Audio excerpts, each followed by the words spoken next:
Sebelum duduk beri salam satu sama lain, bilang, kamu luar biasa, kamu ganteng.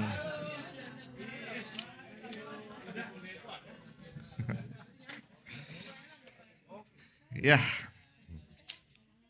oke. Selamat pagi teman-teman semua.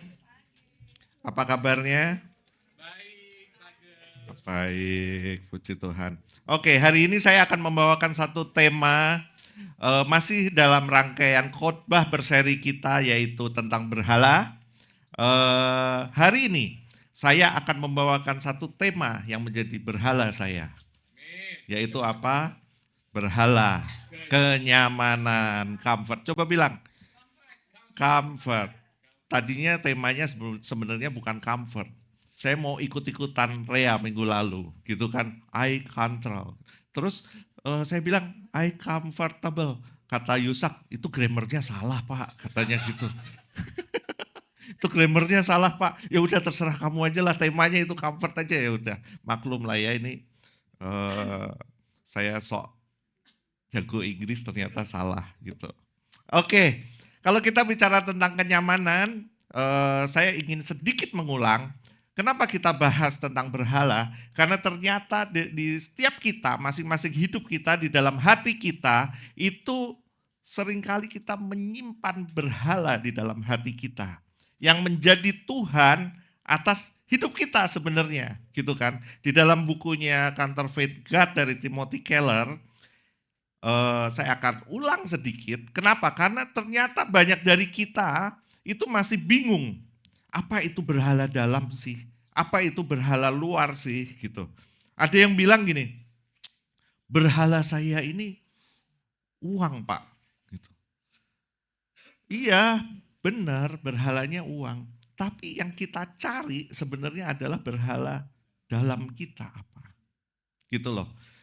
Uang itu baik, tapi ketika berhala dalam kita itu menuhankan uang, itu akan menjadi tidak baik. Gitu loh. Oh ada, saya tidak bisa lepas dari seks, misalnya gitu. Kalau kamu nggak menyadari berhala dalam kamu apa, kamu akan susah untuk terlepas dari berhala luar kamu itu. So, di dalam bukunya Timothy Keller bilang bahwa berhala itu ada dua, yaitu berhala dalam dan berhala luar. Apa itu berhala luar? Berhala luar itu bicara misalnya tentang uang, seks, karir, prestasi, keluarga, pasangan kita, ya, penampilan kita, bahkan pelayanan kita. Itu juga bisa jadi berhala buat kita. Nah itu berhala luar. Terus berhala dalam apa? Berhala dalam itu yang kita sudah bahas selama 3 minggu ini. Minggu depan kita akan bahas tentang berhala penerimaan. Nanti tunggu saja siapa yang bicara. Minggu depan itu berarti berhala penerimaannya memang besar, saudara. Karena kita kan udah bagi gitu. Siapa yang bicara di depan itu yang berhalanya paling besar di bidangnya, gitu kan? Nah, eh, yang pertama berhala kuasa, gitu. Berhala kuasa kita udah bahas. Glenn waktu itu membawakan berhala kuasa, kemudian berhala kontrol, karya, gitu kan. Hari ini berhala kenyamanan saya yang bawa, minggu depan kita lihat nanti siapa yang bawa ya. Jadi kalau saudara mau lihat berhala kontrol tuh kayak apa sih gitu, lihat aja karya, gitu kan. Berhala kuasa kayak apa? Lihat aja Glenn. Oh, nyaman itu seperti gimana sih? Berhala kenyamanan seperti apa sih? Ya nanti lihat aja saya. Gitu kan. Oke, itu kita bahas sedikit. Saya hanya mengingatkan, merimain apa yang kita sudah belajar di minggu-minggu yang lalu. Karena hari ini kita akan bahas yang namanya berhala kenyamanan. Coba bilang berhala kenyamanan. Nah, berhala kenyamanan, kalau kita bicara tentang berhala kenyamanan, ini salah satu berhala yang paling enak menurut saya. Karena nyaman, gitu kan. Coba saya mau tanya, siapa di sini yang nggak mau nyaman?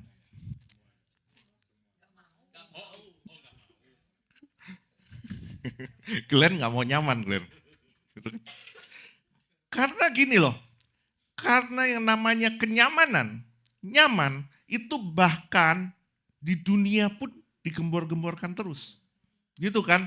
Kalau kita ingat zaman kampanye DKI, bahkan pemerintah DKI itu bilang gini, Jakarta akan menciptakan Jakarta yang nyaman.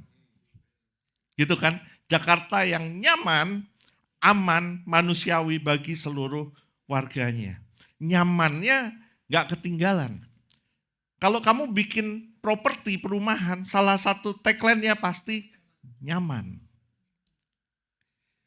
Gitu. Bahkan di dalam hal percintaan pun itu identik dengan kenyamanan.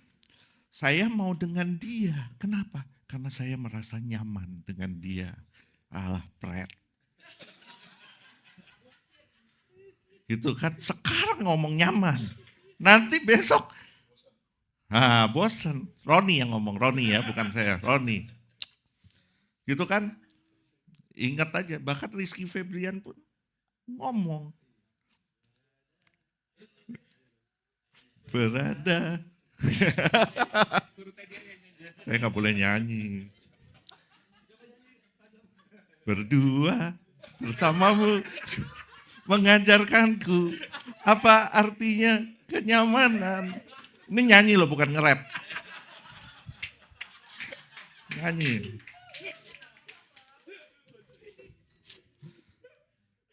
Sebenarnya saya nyanyi nyaman sih.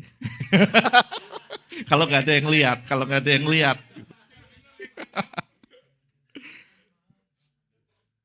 ya udah stop, jangan nyanyi. Minder saya nanti. Ya itu tentang kenyamanan. Jadi kenyamanan itu akan dibahas dari berbagai macam aspek. Jadi waktu saya mempersiapkan khotbah ini tentang berhala kenyamanan, ini mengkorek hati saya. Tapi sekaligus ini adalah tema khotbah yang sebenarnya susah untuk dibagikan. Kenapa? Karena, oh iya berarti di dalam Kristus kita nggak boleh nyaman ya. Kan ada pertanyaan seperti itu. Gitu kan. Padahal dunia mengajarkan tentang kenyamanan. Terus kita semua juga pengen nyaman. Bahkan hari ini kenyamanan itu pun dijual di dalam gereja. Kita pengen mencari gereja yang buat kita itu nyaman kadang-kadang. Nyaman secara tempatnya, nyaman juga secara pengajarannya. Seringkali kita menghindari apa yang namanya penderitaan. Kenapa? Karena biasa kalau kita bicara tentang kenyamanan, pasti kita berhala kenyamanan, pasti kita harus bicara tentang apa namanya penderitaan. So hari ini saya akan bahas lebih dalam tentang kenyamanan, maka itu siapkan catatan saudara, pasang sabuk pengaman saudara, gitu kan? Karena hari ini saya akan bagi sesuatu yang nggak enak, tentunya. Kenapa? Karena nggak ada yang nyaman. Tentunya kalau mau bahas tentang berhala kenyamanan, masa saya mau bicara tentang nyaman enggak gitu kan. Mungkin saya akan bicara tentang penderitaan, penderitaan gitu. Jadi ya kalau minggu depan masih tetap mau di sini boleh, enggak juga enggak apa-apa. Gitu. Saya ke gereja itu saya maunya cari yang enak-enak. Kok sampai sini carinya beritanya penderitaan. Katanya beritanya harus berita sukacita, gitu kan. Ini beritanya penderitaan. Ya kita akan sukacita nantinya. Gitu. Tapi ingat, kita hari ini masih berada di dunia yang fana ini. Dunia yang sudah jatuh di dalam dosa. Amin. So kalau kita mau tentang berhala kenyamanan, bahas tentang berhala kenyamanan, kita mesti tahu dulu apa itu berhala. Timothy Keller bilang gini, apa itu berhala? Berhala adalah sesuatu yang lebih penting bagi Anda daripada Tuhan. Sesuatu yang lebih penting bagi kita daripada Tuhan.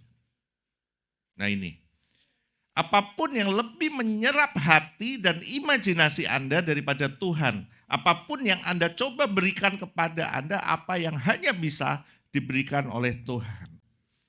Inilah berhala. Nah, John Piper bilang gini, apapun di dunia ini yang berhasil menyaingi cinta kita kepada Tuhan adalah berhala. Saya nggak usah baca bahasa Inggrisnya ya. Gitu. Jadi apapun yang berhasil menyaingi cinta kita, hormat kita kepada Tuhan, itulah berhala. Bahkan di dalam Yohanes 1 Yohanes 5 ayat 21, Yohanes bilang gini, anak-anakku waspadalah terhadap segala berhala. Nah kalau kita belajar di dalam Injil Yohanes, surat Yohanes ini, dia tidak pernah membahas tentang berhala. Tapi di terakhirnya dia bilang anak-anakku waspadalah terhadap berhala. Kenapa? Karena ternyata berhala ini patut untuk kita waspadai. Kenapa? Karena kalau kita baca di 1 Yohanes 5 ayat 15 sampai 16 dikatakan, janganlah kamu mengasihi dunia dan apa yang ada di dalamnya. Jikalau orang mengasihi dunia, maka kasih akan Bapa tidak ada di dalam orang itu. Sebab semua yang ada di dalam dunia, yaitu keinginan daging dan keinginan mata, serta keangkuhan hidup, bukanlah berasal dari Bapa, melainkan dari dunia. Jadi pengen bilang gini, bahwa apapun yang dunia ini yang berhasil menyaingi kasih kita kepada Allah adalah berhala. Nah itu kita bicara tentang berhala. Sekarang kita baru masuk di dalam berhala kenyamanan. Apa itu berhala kenyamanan? Apa itu berhala kenyamanan? Berhala kenyamanan adalah istilah yang sering dipakai dalam konteks rohani atau spiritual, khususnya di dalam kekristenan untuk menggambarkan kondisi di mana seseorang menempatkan kenyamanan pribadi sebagai prioritas tertinggi dalam hidupnya, bahkan di atas Tuhan. Ini adalah berhala kenyamanan. So hari ini saya akan disclaimer dulu bahwa khotbah hari ini tentang berhala kenyamanan ini adalah khotbah untuk orang yang mengaku bahwa dia adalah murid Kristus. Orang yang merasa bahwa aku sudah percaya kepada Kristus. Khotbah hari ini itu untuk mereka. Karena kenapa? Karena kenyamanan ini pun diajarkan di dunia. Gitu. Dan kalau kita lihat dunia pasti akan salah. Nah, Timothy Keller bilang gini. Timothy Keller bilang gini, segala sesuatu yang kita cari demi rasa aman, damai, dan kepuasan lebih daripada kita mencari Tuhan, itulah berhala kenyamanan. Demi apa? Rasa aman. Demi supaya kita damai. Supaya kita puas. Itulah berhala kenyamanan. Satu lagi dikatakan, ini John Piper bilang gini, berhala kenyamanan itu sama dengan mencari kepuasan di luar Tuhan. Menurut Piper, dosa dan penyembahan berhala terjadi ketika hati manusia lebih menikmati sesuatu lebih daripada Tuhan. Jadi kalau kita lebih puas, ini barometernya, kalau kita lebih puas, lebih tenang, lebih aman, karena kenyamanan hidup, bukan karena Tuhan, maka kenyamanan itu telah menjadi berhala. Ini bisa jadi barometer kita. Kita bisa melihat hidup kita, apakah hari ini kita nyaman? Tapi apakah kenyamanan itu dari Tuhan atau bukan? Ini barometernya. Nah ini contoh dari berhala kenyamanan. Apa? Orang yang menghindari pelayanan, ini contoh. Makanya itu tadi saya bilang ini disclaimer, ini adalah untuk orang Kristen. Orang yang menghindari pelayanan karena apa? Takut kehilangan waktu santai. Sering apa sering seperti ini? Orang yang tidak mau membuka diri atau mengasihi orang lain karena takut disakiti atau capek. Ah nggak mau ah, trauma gua. Ayo kita dekat sama orang ini, nggak mau ah, trauma. Orang yang menolak panggilan Tuhan karena itu mengganggu karir, keuangan, atau rencana hidup yang nyaman. Itu juga contoh dari berhala kenyamanan.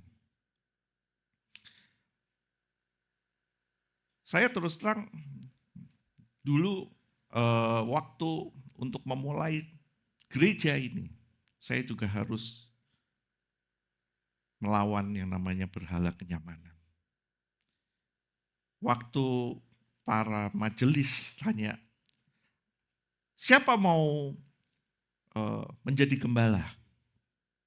Kita semua, saya, istri, nggak ada yang mau. Kenapa? Karena apa yang ada di dalam pikiran adalah ketika saya harus menjadi gembala, ketika harus mengembalakan satu jemaat, maka kenyamanan saya akan hilang. Akan ada waktu banyak yang akan tersita untuk melayani satu dengan yang lain. Untuk mengajar satu dengan yang lain. Bahkan saya berpikir akan banyak waktu liburan saya juga akan tersita. Tapi ternyata itu adalah berhala kenyamanan. Dan kalau saya lihat hari ini, saya melihat teman-teman yang ada di sini. Saya lihat saudara saya misalnya Yose ada di sini. Kita berkumpul di tempat ini. Saya mengucap syukur. Kenapa? Karena hari itu akhirnya setelah lewat ditegur, dimarahin. Akhirnya saya menerima untuk ya udah saya mau mengembalakan. Kalau nggak ada hari itu, nggak ada keputusan itu, mungkin hari ini nggak ada. Tapi itulah, kadang-kadang berhala kenyamanan itu membuat kita mengeraskan hati kita. Karena kita tahu banyak waktu pasti akan hilang untuk pelayanan. Untuk membuat satu gereja sudah trauma dengan banyak pengajaran-pengajaran yang nggak benar. So, udahlah, nggak usah gereja-gerejaan. Juga menolak panggilan Tuhan. Karena apa? Karena mengganggu karir mungkin, keuangan. Saya nyaman, saya sudah nyaman dengan penghasilan yang saya sudah dapat. Terus harus buka gereja. Kenyamanan itu direnggut. Tapi itu berhala saya. Dan saya merasa itu bagus buat saya. Gitu juga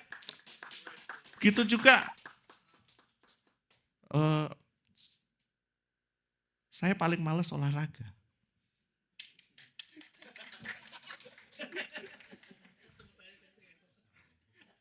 Saya paling males olahraga. Satu hari nih, Mario sama Marco datang ke saya. Pak Gem juga harus olahraga, harus gini.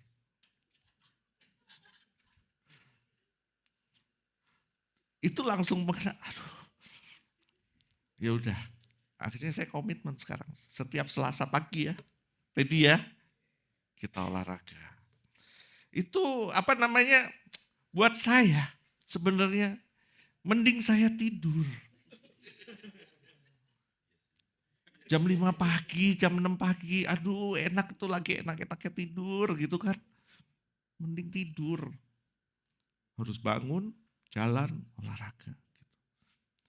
Tapi saya sadar bahwa, aku harus mengalahkan berhala kenyamanan saya.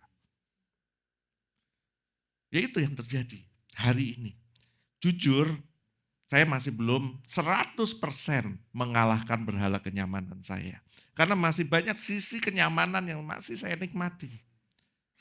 Tapi saya berdoa, biar kiranya Tuhan saja yang memampukan saya untuk bisa mengalahkan itu. Amin. Nah, John Piper bilang gini, contoh berhala kenyamanan adalah orang Kristen yang tidak mau pergi ke tempat sulit. Misalnya misi pelayanan karena takut kehilangan kenyamanan. Ada nggak kira-kira yang seperti itu? Ada nggak? Ini angkat tangan, saya maksudnya. Terus menghindari penderitaan, konflik, atau ketidakpastian karena merasa Tuhan tidak cukup menjamin. Gawat nggak?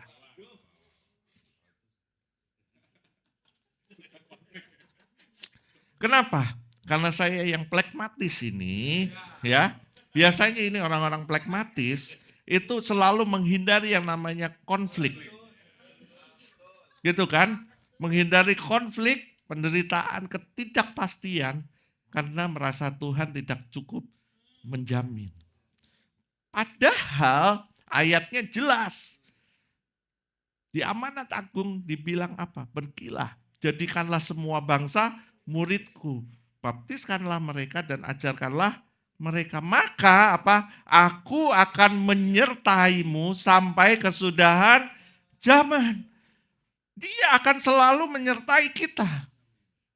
Tapi berhala ini akan berkecamuk lebih besar. Menghindari konflik. Mengikuti Yesus hanya jika itu tetap nyaman dan tidak mengganggu zona hidup kita. Seringkali kita mengalahkan Yesus demi kenyamanan kita.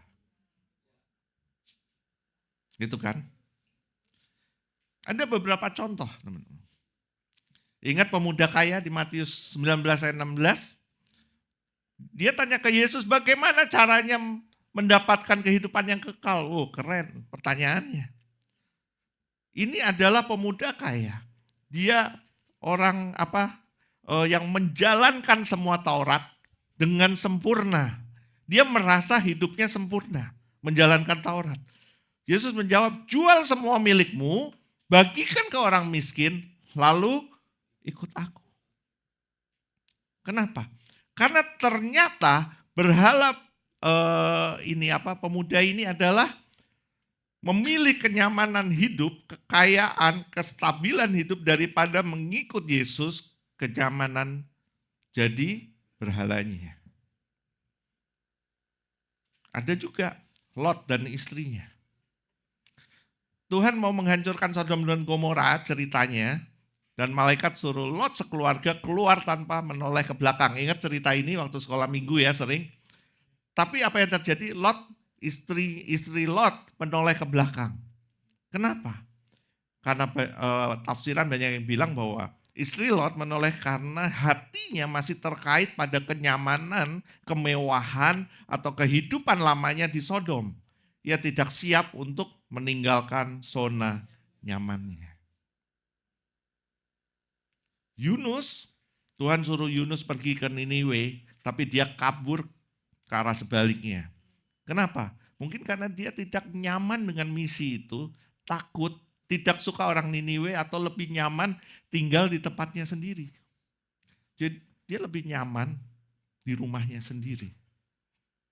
Dia lari dari kehendak Tuhan karena panggilan itu mengganggu kenyamanan dan keyakinan pribadi si Yunus ini. Musa juga.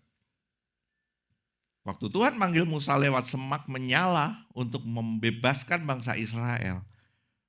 Maka respons Musa apa? Banyak alasan. Aku gak bisa bicara. Siapa aku sih? Ayo, kamu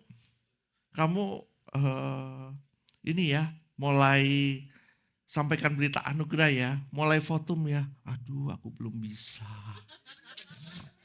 Siapa aku sih? Aku nggak bisa bicara.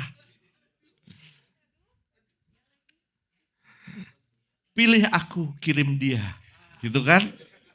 Itu Musa. Musa loh.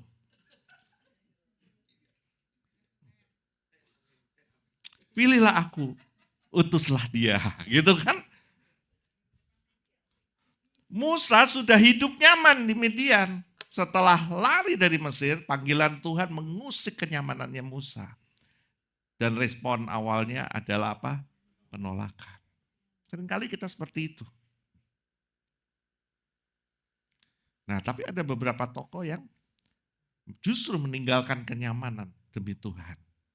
Yesus sendiri meninggalkan kemuliaan surga untuk masuk ke dunia sebagai manusia dan rela mati di kayu salib buat kita semua.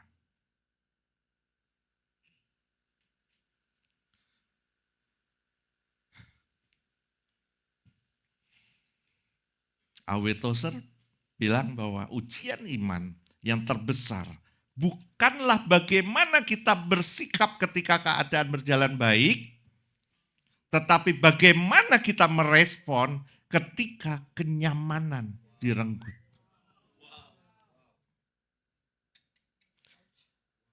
Kadang-kadang bahkan iman pun kita nggak ngerti apa itu iman. Kita masih menganggap bahwa iman adalah pencapaian. Kita masih beriman terhadap apa? Rumah misalnya. Iya kan? Saya mau punya rumah itu, maka itu saya beriman. Saya punya rumah itu. Saya merasa saya harus punya mobil, maka saya beriman. Saya punya mobil itu.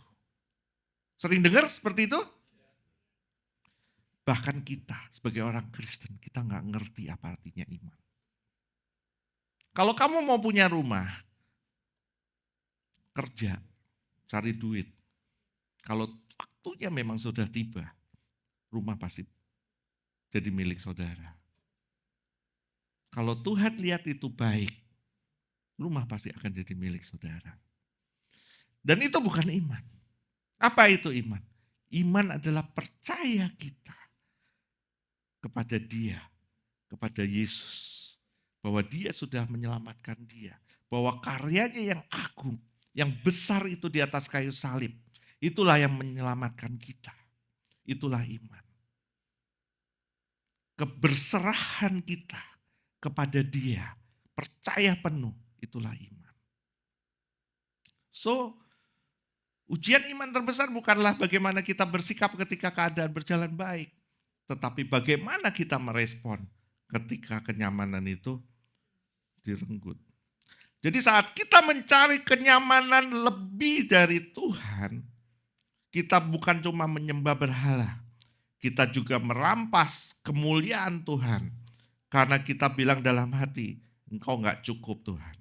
Aku butuh ini untuk aku merasa puas. Nah, satu-satunya cara untuk menghancurkan berhala kenyamanan adalah dengan melihat Yesus sebagai satu-satunya sumber kenyamanan sejati kita. Bukan zona nyaman, bukan uang, bukan kontrol.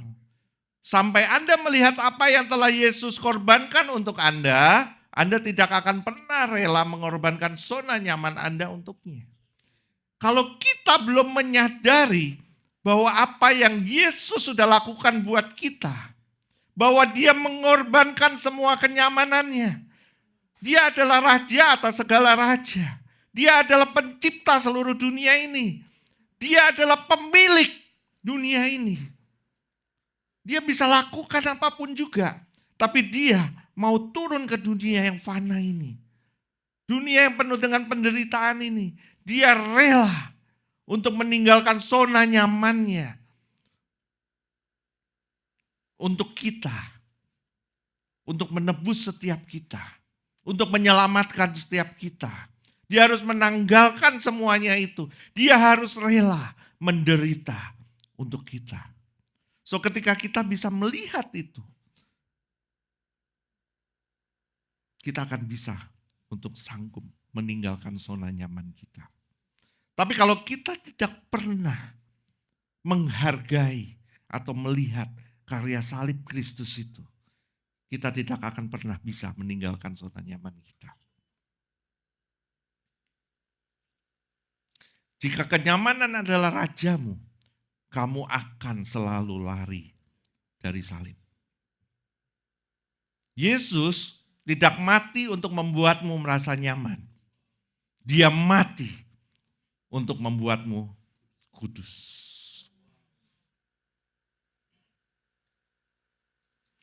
So Yesus mati di atas kayu salib. Sekali lagi, Yesus mati di atas kayu salib. Itu bukan untuk menukar penderitaan. Tapi dia menukar kematian kita. Supaya kita yang mati ini menjadi hidup. Enggak tepat. Banyak yang ngomong bahwa Yesus mati di atas kayu salib. Supaya kita beroleh kelimpahan.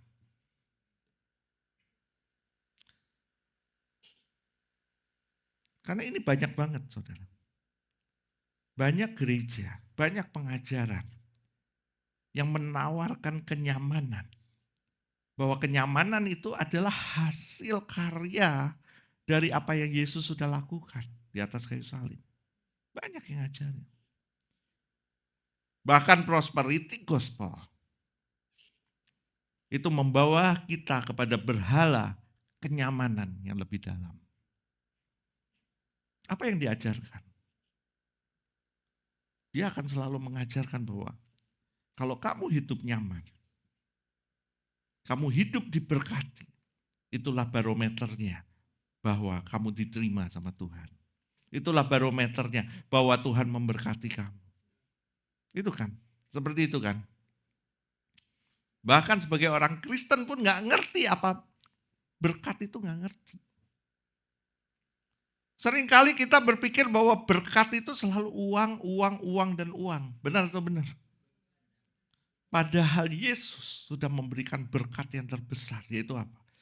Keselamatan ketika kamu mati menjadi hidup. Itulah berkat yang terbesar. Uang itu gak ada apa-apanya. Kamu ngejar pelayanan demi untuk cari uang. Apa bedanya kamu sama Yudas Iskariot? Yang menjual Yesus demi kenyamanannya. Kamu memakai pelayanan untuk kamu bisa dapat uang. Dan uang itu akan membeli kenyamanan kamu. Apa bedanya dengan Yudas? Udah pada nonton film kemarin. Yudas menjual Yesus demi untuk kenyamanannya. Supaya apa? Supaya dia nggak dikejar-kejar, supaya dia nggak dibunuh karena dia murid Kristus. Dia mau nyaman. So dia jual Yesus. Kita masih seringkali jadi Yudas masa kini. Gitu kan? Menjual Yesus untuk kenyamanan kita. Jadi banyak banget pemahaman tentang substitusi. Itu yang salah. Substitusi salib Kristus itu diidentikan dengan kenyamanan. Seringkali kita menghindari penderitaan. Padahal salib adalah jalan hidup murid Kristus. Seringkali kita seperti itu. Yohanes 16 ayat 33 bilang gini, di dunia kamu menderita penganiayaan, tapi kuatkanlah hatimu, aku telah mengalahkan dunia. Salib bukan hanya tentang pengampunan dosa, tapi juga tentang panggilan hidup dalam ketaatan.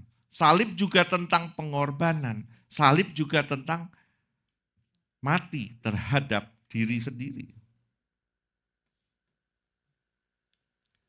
mencari Injil yang nyaman, bukan Injil yang mengubah. Seringkali kita lebih senang gospel of comfort daripada gospel of Christ. Gitu kan?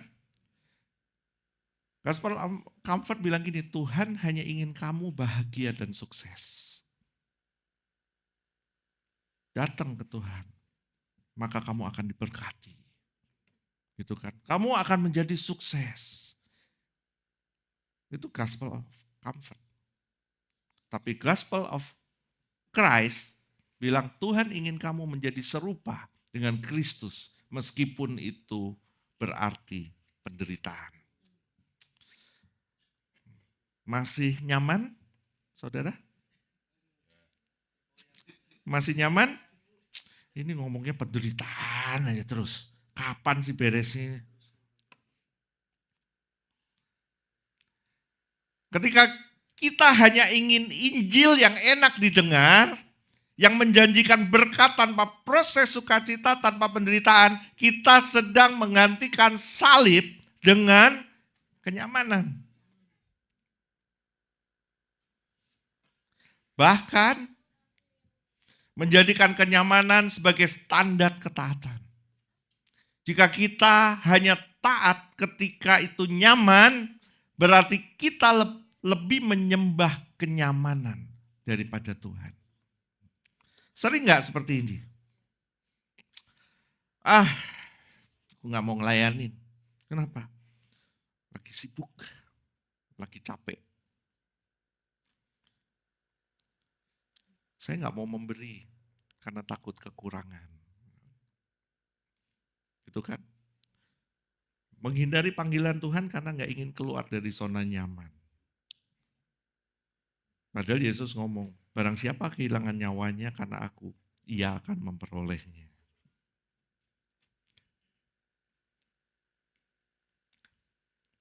Mengukur berkat Tuhan dengan kenyamanan, bukan dengan kedekatan dengannya. Jadi berkat Tuhan itu, kalau kamu kelihatannya hidupnya nyaman, kamu kelihatannya hidupnya itulah itu orang yang diberkati itu seperti itu. Seringkali kita ngomong seperti itu. Nah, orang yang nggak punya duit, gitu kan, hidup berkekurangan, itu berarti kamu nggak diberkati. Jadi kita seringkali mengukur berkat Tuhan dengan kenyamanan, bukan dengan kedekatan dengan Tuhan.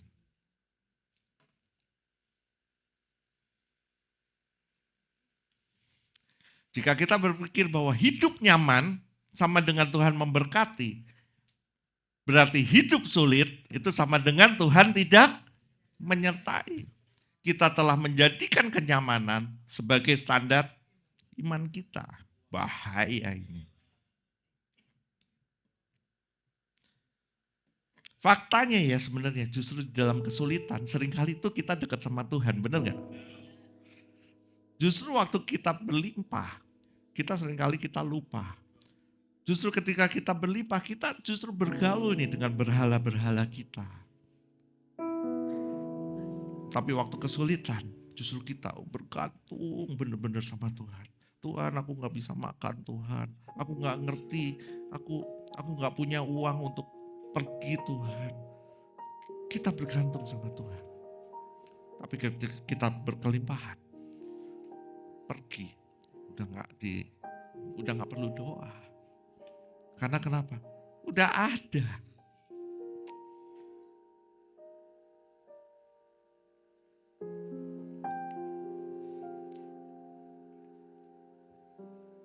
Salib itu mengundang pengorbanan, sedangkan kenyamanan itu menghindarinya. Salib adalah simbol pengorbanan total. Mengikut Yesus berarti menyerahkan hak kita, mengutamakan kehendak Tuhan, dan terkadang mengalami penderitaan demi kebenaran. Sebaliknya, berhala kenyamanan membuat kita mencari zona aman, menghindari kesulitan, dan menolak segala hal yang menuntut pengorbanan. Di sini, ini bukan dalam arti begini, ketika kita nggak punya uang, ketika kita nggak bisa makan, terus kita selalu nyalahin Tuhan. Gitu, bukan seperti itu. Ini semua penderitaan karena pengabaran kita akan Kristus. Ini semua penderitaan karena kita mengabarkan kabar baik tentang Kristus. Kalau saudara nggak punya duit dan saudara nggak mau kerja, itu bukan karena dia jahat. Ya kalian harus, justru itulah berhala kalian. Kalian harus keluar dari zona nyamanmu, kerja. Jangan ketukar-tukar. Salib menghasilkan kehidupan. Kenyamanan bisa menjadi jalan menuju kematian rohani. Salib membawa kedekatan dengan Kristus. Kenyamanan bisa membuat kita suam-suam kuku. So hari ini, pilihlah salib, bukan kenyamanan. Yesus tidak memanggil kita untuk hidup nyaman, tetapi untuk hidup setia. Dunia akan selalu menawarkan kenyamanan sementara, tetapi hanya salib yang membawa kehidupan kekal. Pertanyaannya, apakah kita masih memikul salib atau justru telah menukarnya dengan berhala kenyamanan? Memikul salib di sini ini bukan dalam arti memikul salib, ini maksudnya adalah ketika kita mengikut Kristus sebagai muridnya. Salib adalah lambang penderitaan. Salib adalah lambang ketika kita harus mengalahkan berhala kita, kedagingan kita. Itulah salib. Bukan memikul salib maksudnya kamu mencari keselamatan lagi, bukan. Atau kamu mengejar keselamatan, bukan. Karena Kristuslah keselamatan buat setiap kita. Dia udah menyelesaikannya semua di atas kayu salib. Tapi kita sebagai muridnya, kita masih harus mengalami yang namanya progressive sanctification itu. Kita bergulat dengan kedagingan kita. Kita bergumul dengan berhala kita. Jadi pertanyaannya, apakah kita masih memikul salib atau justru telah menukarnya dengan berhala kenyamanan? Amin. Yuk mari kita berdoa. Biarlah firman hari ini Tuhan menjadi refleksi setiap hidup kami. Apakah kami masih nyaman atau kami sudah ada di dalam jalan-Mu Tuhan. Gak ada yang salah dengan yang namanya kenyamanan. Gak ada yang salah. Tapi ketika kenyamanan itu mengalahkan ketaatan kita dengan Kristus, itulah berhala dalam hidup kita. Terima kasih Tuhan, firman-Mu sudah disampaikan. Biar firman-Mu ini boleh menjadi rema dan pelita dalam setiap hati dan hidup kita. Terima kasih Tuhan, hanya di dalam nama Tuhan Yesus Kristus. Amin.